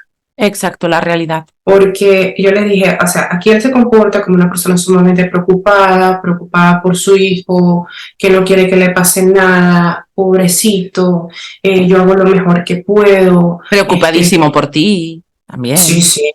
Y él decía que no, es que ella necesita ayuda. Él siguió diciendo que yo necesitaba las pastillas antidepresivas. Aun cuando ellos dijeron por allá que yo ya no debería de tomar eso, porque no. Está de más decir que empezaron otra vez los problemas, ¿no? O sea, inmediatamente de que nos regresamos a la casa, él empezó otra vez a maltratarme. De hecho, hubo una vez, yo llamé muchas veces a la policía llegaba a mi casa, la policía cero empática, ¿eh? Cero empática. Cero. Ellos, yo me imagino que ellos no están preparados para este tipo de situaciones, ¿no? De violencia doméstica, de leer. Y menos ¿no? de violencia psicopática, que eso es Totalmente. un Sí. tema aparte. Y muchas veces yo o tenía que dormir afuera, tenía que dormir en el carro para resguardarme, para sentirme a salvo. Y aparte de eso, tenía yo que, o sea, manejar, ¿no? Llevarme a mi hijo. De hecho, mi hijo, Marta, yo me lo llevaba hasta para el curso de noruego. Porque aquí tienes que hacer un curso que lo tienes que aprobar, porque si quieres empezar a trabajar, tienes que hacer el curso. Yo me lo llevaba para el curso. Niño de meses. Yo me llevaba las botellas de leche, llevaba todos los pañales, todo. Mi hijo estaba allí conmigo en el curso. Y claro, los noruegos no están acostumbrados a eso, ¿no? No sé cómo será en España, pero no están acostumbrados a ver, o sea, si estás, o sea, porque aquí dan como un año después de que tú das a luz, para que tú estés con tu hijo, estés tranquila. Pero ¿qué era lo que yo pensaba, Marta? Yo no puedo estar tranquila en mi casa. Es que no lo estabas. No. Y aparte de eso, yo dije, yo tengo que ser independiente. Yo tengo que ser lo más pronto independiente de él para conseguir un trabajo, para poderme ir. Porque resulta ser que si yo me quedo un año, esperando un año, imagínate tú, o sea, yo no puedo. Desde lo que había hecho ya tenías miedo, claro. Y aparte de eso, ese terror de esta gente de protección al niño. Exacto, del sistema. Sí, entonces yo me lo llevaba y hubo una profesora que me dijo, wow, María, mira, aquí en Noruega nosotros tomamos un año, ¿verdad? Para criar a nuestros hijos, tal, no sé qué, pero tú te vienes con tu hijo todo, tú te vienes con tu hijo todo y tú estudias. Y yo sé, si usted supiera, decía yo por dentro, si usted supiera por las cosas por las cuales yo tengo que pasar. Y mi hijo lloraba y me tenía que salir de clase, darle la mamila, o sea, era así, pero yo no tenía de otra. Porque aparte de eso, cuando nosotros viajábamos totalmente para Venezuela, de vacaciones, porque siempre era Venezuela, no podía ser otro país. Cuando siempre íbamos para allá, yo perdía 3 meses, 4 meses de noruego. Era aprender, claro, yo revisaba el libro, me lo llevaba, leí, pero no es lo mismo que un profesor que esté allí, que puedas intercambiar cosas, que puedas hacer trabajo, etcétera, etcétera, ¿no? Entonces, es como que tú estás a la merced de ellos. Sí, intenta boicotear que tú seas autosuficiente. Te tiene aislada, Sí. tiene controlada en todos los sentidos, económicamente, con el sistema. Entonces, cuando ven que la víctima intenta escapar de ellos, no se lo permiten y van boicoteándote tus intentos para alejarte de ellos y ser libre y liberarte de ellos. Entonces, hubo un día que él me pegó. Ya habían pasado varias veces delante del niño. De hecho, hubo una vez que él cerró la puerta tan duro que el niño se asustó y empezó a pegar gritos y empezó a llorar. Todavía estábamos con mi hijo que está de meses, ¿no? Sí, pero fíjate que estas situaciones son muy estresantes para un niño ya. Aunque sea un bebé, lo sufren. Claro. ¿No? Entonces eso es importante. Claro, porque él lo que estaba diciendo era también que yo me encerraba con mi hijo en el cuarto y yo expliqué, no, yo no es que me encierro con el niño, yo tengo que cerrar con llave porque él cuando viene bravo, entonces viene a perturbarme, no solamente a mí, sino a mi hijo también. Claro, es que no es una madre que encierra a su hijo en una habitación, es una madre que se está protegiendo de un abuso y de un maltrato y por supuesto está protegiendo a su hijo.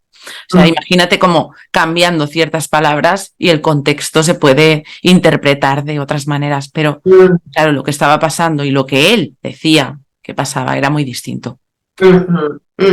Y eso era lo que él le transmitía a la gente, a la familia, a los vecinos, a todo el mundo, ¿no? Y claro, como tú eres la extranjera, no te entienden, no puedes hablar el idioma de ellos, entonces no te conocen. Entonces, claro, o sea, vamos a creerle al que sí llevamos tiempo conociéndolo y sí conocemos a la familia de él, sí conocemos a la mamá, sabemos de dónde viene, etcétera, etcétera.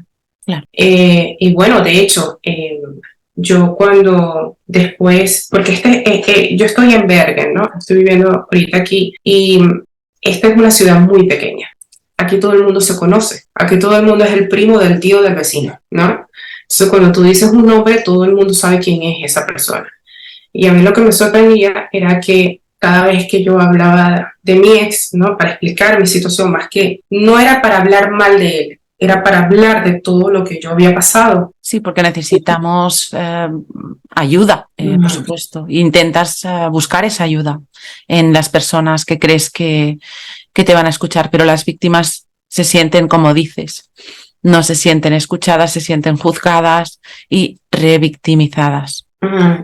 Sí, porque la sociedad te juzga, ¿no? De alguna manera. Porque empiezan a creerle más a él, ¿no? Porque pero es que, o sea, una cosa es contarlo y otra cosa es vivirlo, ¿no? Porque cuando él está en público, mira, se pone a llorar, porque yo lo he visto, llorar. Claro, cuando tú ves a un hombre llorar, como que te sorprende, porque no es lo común, ¿no? Ver un hombre con tantas lágrimas llorando, desesperado, es como que un poco, como que mucho, ¿no? Entonces, claro, cuando un hombre finalmente lo hace, entonces tú dices, wow, tiene que ser verdad, él tiene que estar sufriendo mucho para ponerse así. Y entonces yo creo que esa era como una de sus armas de manipulación. Y la gente, yo cuando le veía la cara a la gente, cuando él hacía eso, yo decía, guau, le están creyendo. Porque la gente ponía esa cara, ay, y hacían así, ay. Y yo decía, ay, Dios mío. O sea, es que no hay, o sea, tú eres invisible totalmente. Y aquí lo que vale es lo que él dice, aquí no vale otra cosa. Aun cuando tú tengas pruebas, aun cuando tú tengas, pero es que yo lo que viví fue distinto, no vale. No, tu palabra no vale, no tiene valor, no tiene oídos, es totalmente vacía. Cuando hubo un día en que él me vertió un yogur encima, me dejó toda la cara y el pelo lleno de yogur. Allí es cuando yo decido llamar a la policía. Ya en otra ocasión yo había ido para lo que se llama el ambulatorio, porque él me había pegado.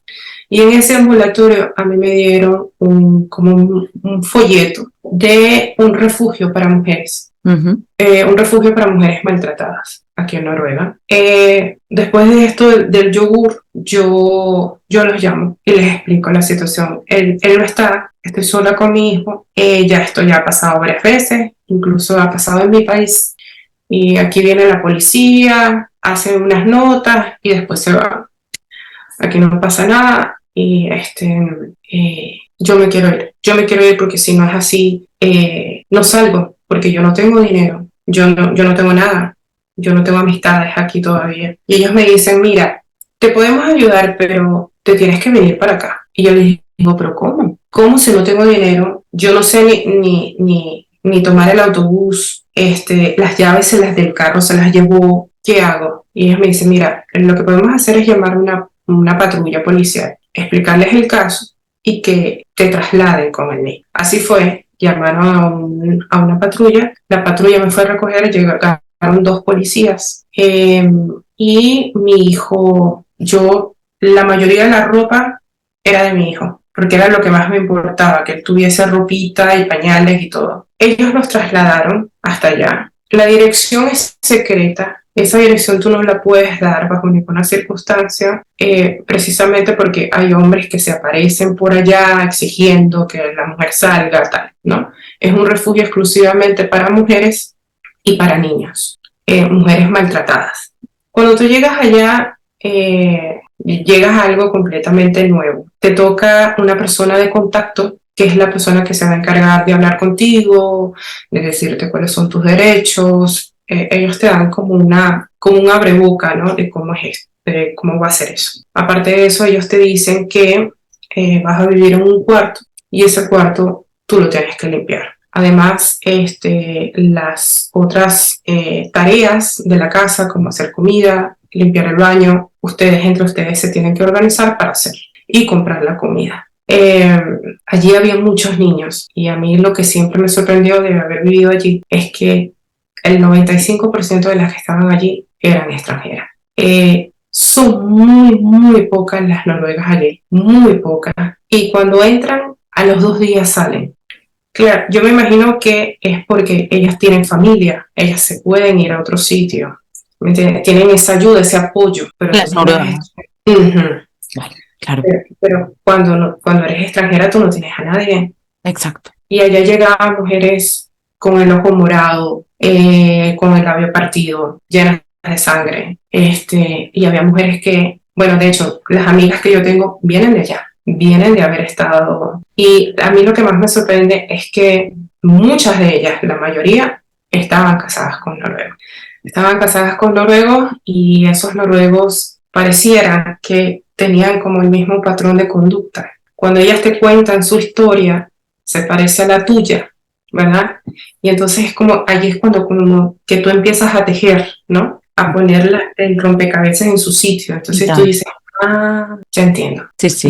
Lo conocí por internet, vino a mi país, me sacó de mi país, me trajo aquí, estaba vulnerable, cambió, todo.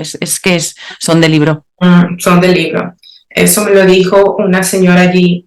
Ella dijo que ella estaba trabajando allí. Ella dijo, no, sí, es que algunos noruegos entonces se van, antes se iban para Rusia y Polonia a buscar a esa esposa.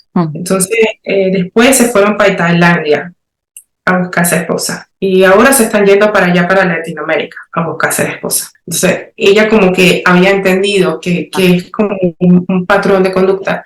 Porque fíjate, Marta, yo no estoy diciendo que todos sean así. No, por supuesto que no. No, pero se ve el patrón de conducta en el sentido de que, como tú decías, todos los habíamos conocido por internet.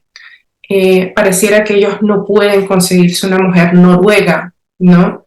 Y por lo general estos hombres tienen problemas o económicos, tienen problemas psicológicos, sufren de depresión, son personas o que no tienen trabajo, son alcohólicos, o consumen bebidas, ¿no? O de estas sustancias, ¿no? Todos como que tienen porque todas mis amigas tenían ese tipo de hombres como pareja.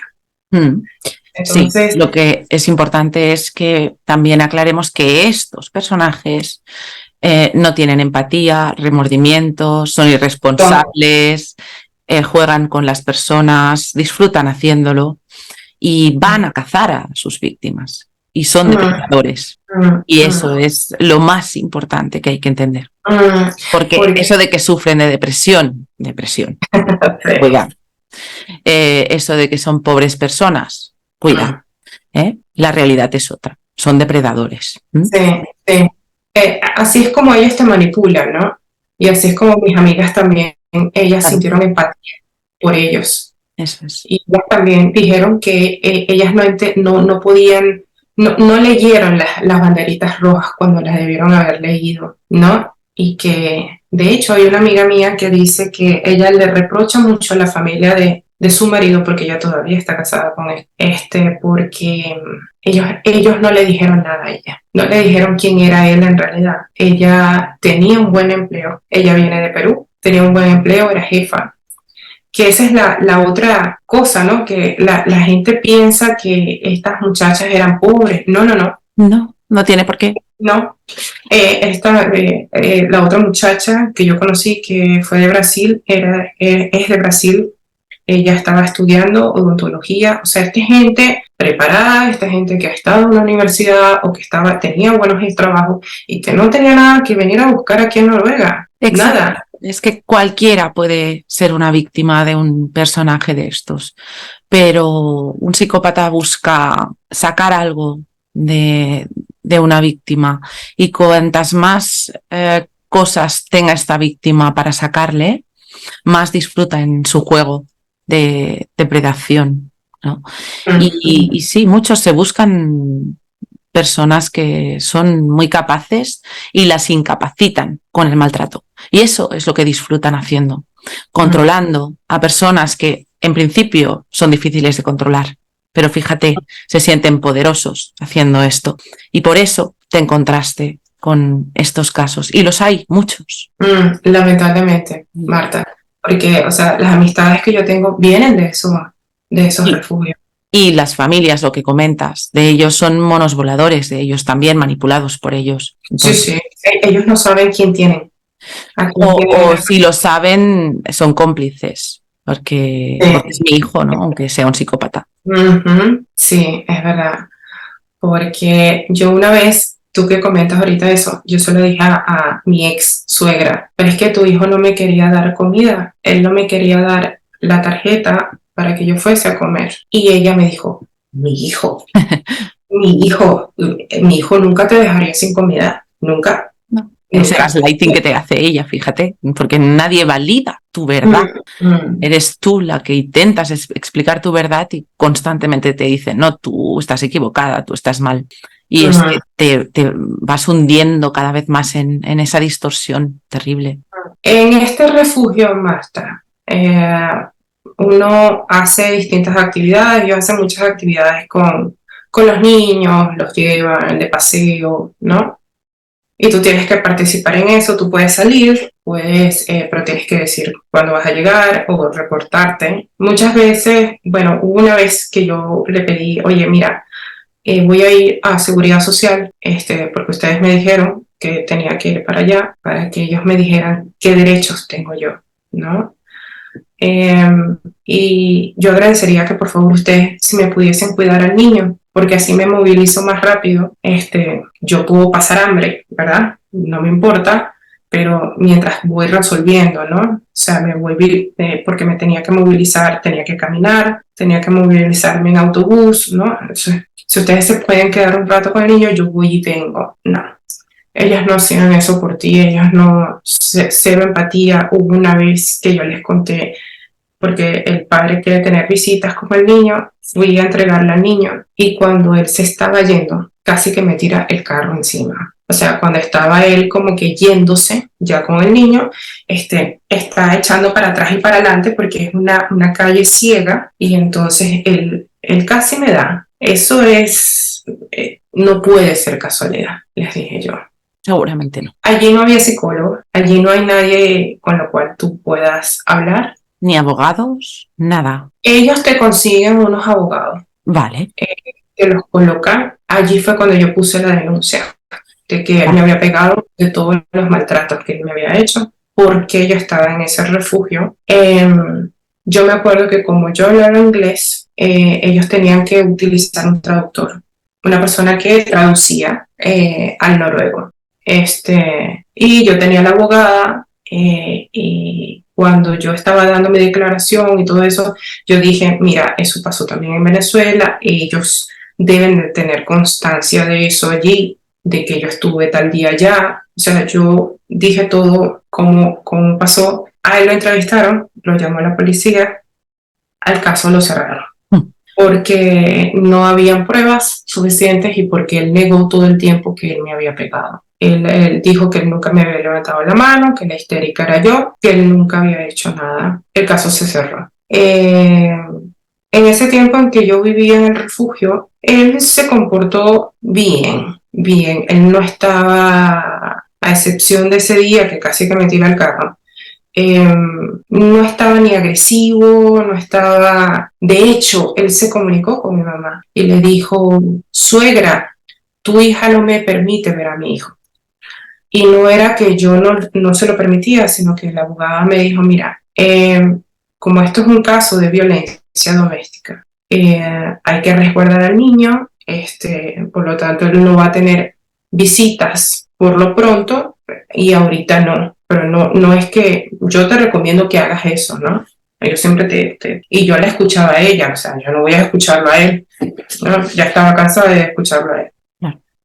Entonces, él trataba como de manipular por allí con mi mamá, porque mi mamá me lo dijo, que él tomó contacto con ella.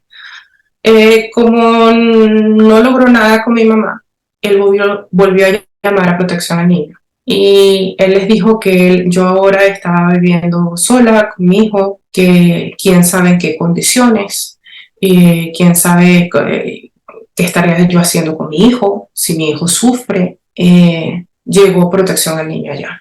Me vieron con el niño, no vieron nada y ellos concluyeron que posiblemente yo estaba comportándome de la manera que me estaba comportando porque yo tenía un matrimonio infeliz. Wow. Y que bueno, ya por fin ella ya se separó de él y por lo tanto ya le va mejor, ¿no? Increíble. Bien, y aquí vemos clarísimamente de nuevo el modus operandi de un psicópata integrado de manual. Si nos fijamos bien, cómo no soportan perder el control sobre la víctima y por lo tanto va a hacer lo que sea para recuperar ese control sobre ti. Y es entonces cuando vuelve a involucrar a Protección al Niño, que son sus monos voladores, para someterte desde tu punto más vulnerable, que es tu hijo. Sí, es que él entendió que ese es mi talón de Aquiles, mi hijo. Claro, claro. Entonces, eso es lo que él utiliza en contra mío. Él sabe que por allí es donde él puede manipular, crear situaciones de mala madre, de que yo no cuido al niño, de él si es un padre sumamente preocupado, etcétera, etcétera. Y lo más difícil de entender para muchas personas que se preguntan todavía, pero ¿ni a sus hijos quieren? Y la respuesta, y le he dicho muchas veces, es no, no quieren a nadie y no quieren a sus propios hijos. No hacen, se demuestra con sus acciones, ¿no? Todo lo que hacen no es jamás para el beneficio del hijo, sino para seguir controlando y destruyendo a su víctima principal. Y es cuando entramos ya a hablar de términos como alienación parental, que la iremos desarrollando en esta entrevista. Sí, en el refugio llegan estas personas de Protección al Niño, ellos me vieron, no notan ningún problema y entonces le dicen al padre, pero es que ella está bien, ya no vemos ningún comportamiento malo ni nada por el estilo, ella estaba sonriendo, el niño está bien, hablamos con la gente del refugio y todo está bien, ellas la observan bien. A mí me dejan tranquila, gracias a Dios, pero estas mujeres que trabajan allí, el personal, es cero empatía. Hablamos del refugio de mujeres. Sí. Tremendo. Estamos hablando de mujeres maltratadas. Exacto. Estamos hablando de mujeres que han pasado por muchas cosas. Muy vulnerables. Sí, totalmente, sin dinero, sin saber qué hacer, no saben si se van a quedar o se van a ir. Traumatizadas. Sí, y entonces a ellas, a mí me parecía eso un campo militar.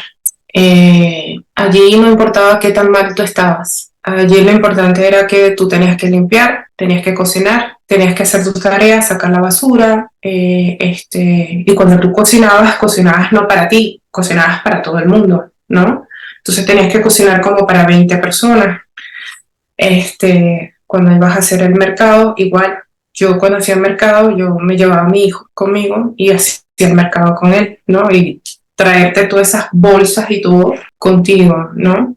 Ellas estaban más pendientes, ellas era como una pasivo-agresivo. Sí, ¿no? es un aparentar, ayudamos a las mujeres, pero no les damos ni un apoyo emocional, ni les facilitamos un psicólogo, ni ninguna ayuda para que puedan salir de esa situación, ¿no?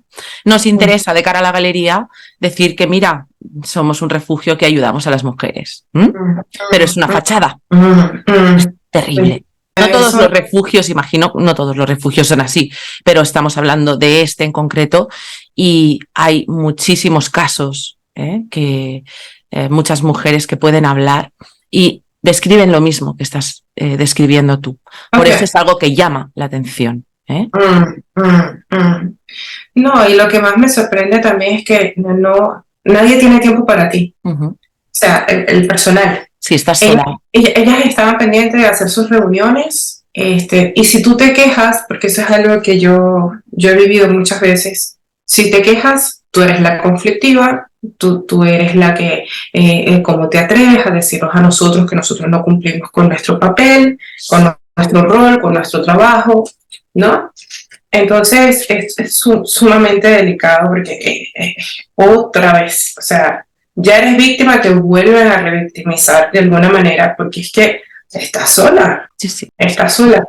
Y yo me acuerdo que el contacto que a mí me tocó, eso era una señora, Marta, que aquello, o sea, ella vivía amargada. Entonces te podrás imaginar que tú le quieres, ¿cómo le cuentas tú lo que a ti te pasa, lo que tú sientes a una persona que tiene esa cara todo el día? Claro, cero empatía. Y que atenderte a ti es un fastidio. O sea, es que literal, como cuando tú decías, yo le decía a ella, mira, ¿será que puedo hablar contigo? Porque yo necesito comunicarte algo, necesito sacarlo, necesito hablar con alguien.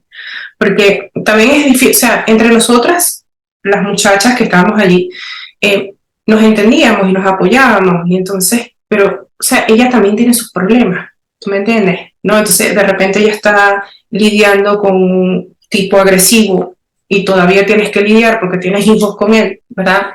Entonces hay otras que están, que los esposos tienen, han estado con estas sustancias, consumiendo sustancias o consumiendo cuestiones ilegales, y ellas también llevan su carga. Entonces, descargarte con ellas, ¿verdad? Es como un poquito pesado, Claro. ¿no? Aparte, ellas no son psicólogos, ¿no? Exacto. Entonces, mira, literal, hablar con esa señora era literal que ella te ponía la cara así. O sea, poniendo los ojos hacia arriba, poniéndote caras, como diciendo, qué fastidio, tengo que hablar contigo. O sea, y tú decías, wow, o sea, qué incómodo. Qué O sea, es como, incómodo. como que te lo hacían como para que tú dejaras de fastidiar. O sea, no me contaras No des la más. lata. Sí, o sea, lo mejor es que te quedes callada. Y te llevan Prácticamente. a eso, te llevan a quedarte callada. Sí, sí, total. Y habían dos señoras particularmente en la noche que a nadie le gustaba. O sea, no es que eran, o sea, yo no puedo tomar esto como personal, que era conmigo porque la tenían agarrada conmigo. No, no, no, no. Es que esto era con todas las que estábamos allí, comentábamos lo mismo, a ninguna de nosotras nos gustaba como ellas nos trataban. Esto prácticamente era, o sea, ustedes mantienen esta casa y ustedes limpian, barren, arreglan su cuarto, limpian los baños, aquí todo lo mantienen limpio y ya. Y nosotros hacemos la parte administrativa. Lo que pasa es que estos refugios trabajan con presupuesto y el Estado ve cuánto flujo de mujeres entra y sale. Y entonces, a medida que van llegando más mujeres, pues más dinero a ellos le entran. Entonces, es como un negocio, Total. ¿no? Y el problema es que a ti, yo me acuerdo que había muchas que estaban como desesperadas, ¿no? Y decían, porque les ponían como presión, porque ellas decían, bueno, ya, en 3 meses ustedes tienen que estar buscando casa, yéndose para un lado, y 3 meses, tú puedes decir, bueno, 3 meses, tienes tiempo. ¿Tiempo? No, no tienes tiempo, 3 meses no es suficiente. Te lo digo, Marta, porque, perdón de sacar este tema, ¿no? Pero es que es así, y lamentablemente la sociedad noruega yo no la puedo cambiar. ¿Okay? No te sientas mal por hablar de lo que tú has vivido. Es una realidad y es importante que la compartas porque tendemos a tener que agradecer cuando alguien nos ayuda. Pero, un momento, estamos hablando de seres humanos, ¿eh? Y estamos hablando de víctimas de maltrato. Entonces, por supuesto, es importantísimo hablar de estas cosas. Así que no te preocupes. Sí, bueno, porque muchas de nosotras vimos como que, o sea, ya me tuve que ir de una casa para entrar a otra, a este refugio, para sentirme más segura, pero no ha pasado ni un rato cuando ya me están diciendo que me tengo que volver a mudar Entonces empiezas a volver a sentir otra vez ese estrés, ¿no? Y te voy a explicar cómo es. Allí hay una sola computadora, o había en ese tiempo una sola computadora para todas esas mujeres. En esa computadora, pues tú buscabas casa, porque ellas no te ayudaban a buscar casa. Yo, claro, la casa la consigues. Eso no hay ningún problema, que hay un montón de casas para alquilar. El problema es quién te la da a ti. Porque así como tú, hay yo no sé cuántas personas más que también quieren la misma casa. Y seguramente personas que están en una mejor situación que tú, no están en un refugio. Habían avisos que decían, aquí no se permiten niños pequeños. Te lo dicen. Habían unos que otros que dicen claramente extranjeros no.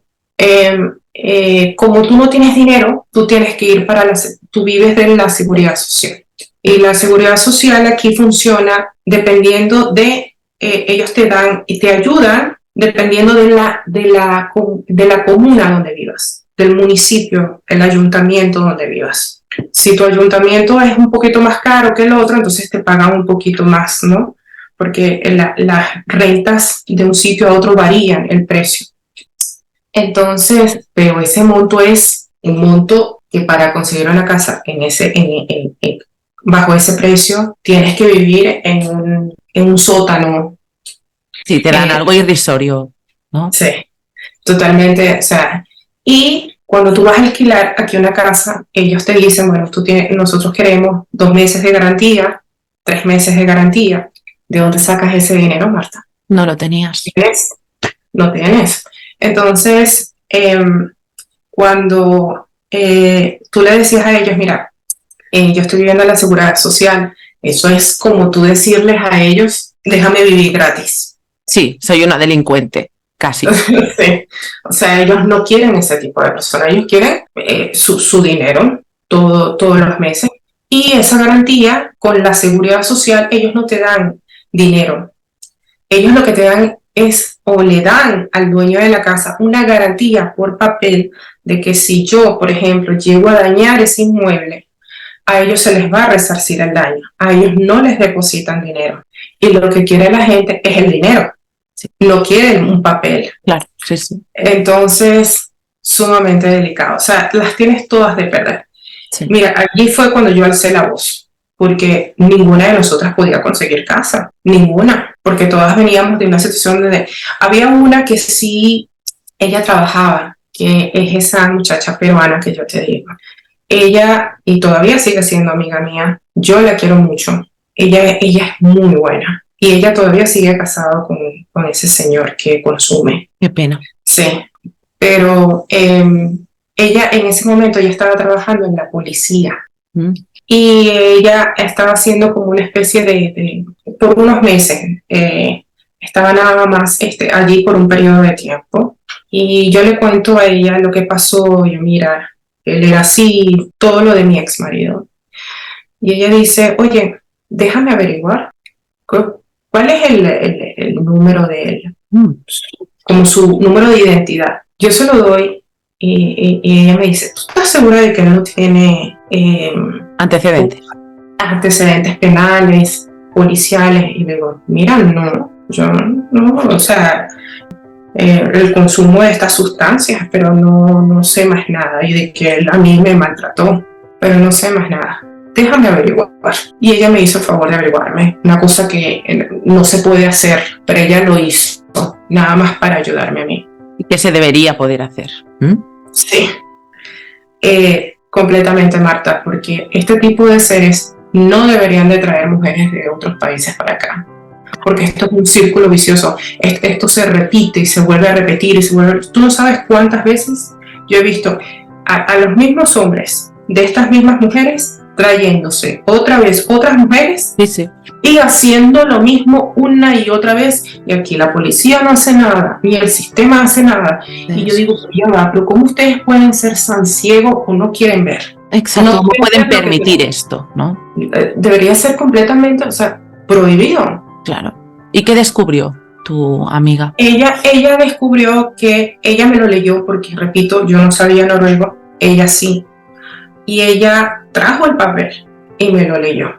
Él había tenido una denuncia anteriormente de otra mujer, unos meses antes de que yo entrara, unos meses de que yo viniera para acá, para Noruega, y unos meses antes de que él entrara a rehabilitación.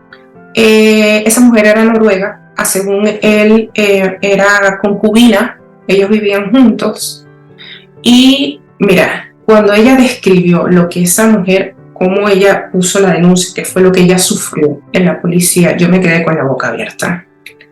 Según él la había agarrado por los pelos, la había arrastrado desde la sala hasta el cuarto, y en el cuarto la empezó a golpear con los puños, la empezó a patear, la agarró a golpes. O sea, y eso era lo que ella estaba denunciando. Es decir, había ya eso él no me lo había dicho.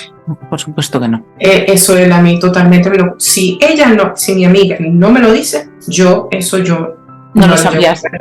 Nunca. Bueno, tú sabes qué fue lo que hizo la policía. Le puso una multa y parece ser que eso fue como como una alarma para él, y allí fue cuando él fue para rehabilitación. Eso es, fíjate. Entonces ahí él quiso cambiar, no sé qué, porque... ¿Cómo justifica lo que hizo? No, porque yo soy adicto a estas sustancias, pero voy a rehabilitación porque quiero cambiar y no lo voy a volver a hacer. Bueno, y se van a rehabilitación y hacen lo que haga falta, pero no cambian. No.